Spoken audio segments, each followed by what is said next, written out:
Hi everyone, I'm Tiffany Best and welcome to my channel. I thought today I would actually show you what I look like instead of just my hands. Today I'm finally going to show you my icing recipe, so if you want to know it, keep watching. The ingredients you need are 6 ounces of warm water, 1/3 of a cup of meringue powder, 1 teaspoon cream of tartar, 1 kilogram of icing sugar, and 1 teaspoon of clear vanilla. You need to have a bowl, a whisk, and a spatula. Now I will be using my stand mixer today, but you can do this all by hand. You don't need to have a stand mixer. It's a little more work, but it's definitely possible, so do not let that turn you off. So you start off with your 6 ounces of water. Pour that in first because it'll be easier to mix. Next you add in all of the meringue powder. It used to be 5 tablespoons, which would be 75 mils. So I've started just using 1/3 of a cup, which is 79 mils, just so I'm not having to measure out 5 tablespoons, a little bit more, but I find it doesn't make such a difference.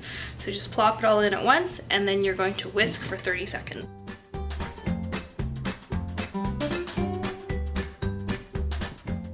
Once that is nicely whisked, now you'll be adding your cream of tartar, cream of tartar.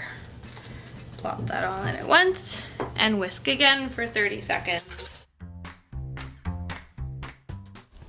At this point, my daughter came back into the room and got pretty noisy, so I'm just going to do voiceover right now. I'm just adding my paddle attachment, and I'm just going to take my icing sugar and just pour it in there a little bit at a time, because if you do it all at once, it will just go everywhere on you in the ceiling. It'll be a disaster. And you'll notice that I am not sifting my icing sugar, because I find with the stand mixer it doesn't make a difference. If you do this by hand and you find that it is clumping on you, then maybe try sifting it. But really, I find I've never had to, so if I can skip that stage, I will gladly do that.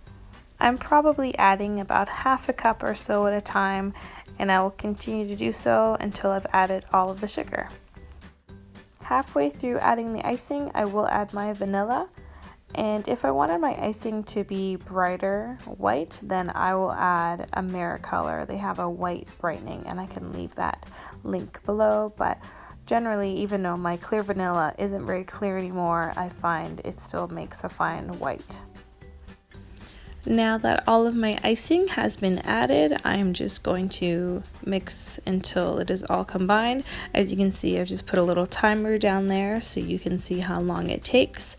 So I'm just going to keep mixing, and then once in a while I bring up the bowl, just scrape all of my icing down just to get any bits on the side that haven't quite mixed. Also, at this point, I'm starting just to gauge whether or not I need to add some water. So in this case, I do. I notice it's just a bit too thick. I usually beat the icing for about, I say, around 5 minutes. I've discovered that actually different meringue powder brands can really affect how long you need to mix your icing for. I had one brand that at least I had to mix it for 10 minutes, and then when I use Wilton it only takes a couple minutes.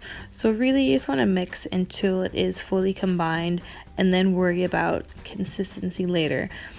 Also, mixing thickens it up, so if you mix too long it's going to become too thick and it can get to a point where it's unusable. So really just mix until you need it. But right now I knew I didn't add exactly 6 ounces of water, so I'm adding a little bit more. And also, just being winter, my house is a bit drier, because sometimes I've added 6 ounces and I find it's too runny and I gotta mix it for at least 10 minutes. So consistency is a funny thing, and I will address that in an entirely different video that I actually want to upload right after this one, because no matter how good your icing is, if you don't have the right consistency, your cookies are not going to look good. As you can see, we've been mixing for about 4 minutes now, so at this point I feel that everything is well combined, so I'm just going to scrape off the extra icing, and it's the consistency does need to be worked on, but I added a little bit of water, as you could see before, just like 1 teaspoon at a time, just to help me mix everything together because it was a little too thick at first. Now, as I'm using this right now, I will just put plastic wrap over on top, or sometimes I put actually a soaked dish towel that's been wrung out and put that over and just a plate on top, just so you want to keep a good seal. And that's my recipe. Thank you so much for watching. I do want to say that this isn't a recipe that I created by myself. I just saw it on the side of a packet of meringue powder at my local bake store, and I've been using it ever since. If this is your first time to my channel, please subscribe, and I'll try to get some more tutorials out, but mostly I like to do the time lapses. If you have any questions, please leave them below, and I'll be happy to answer them. Thank you so much for watching. Bye. I do want to say this is not a recipe that I personally created. It was...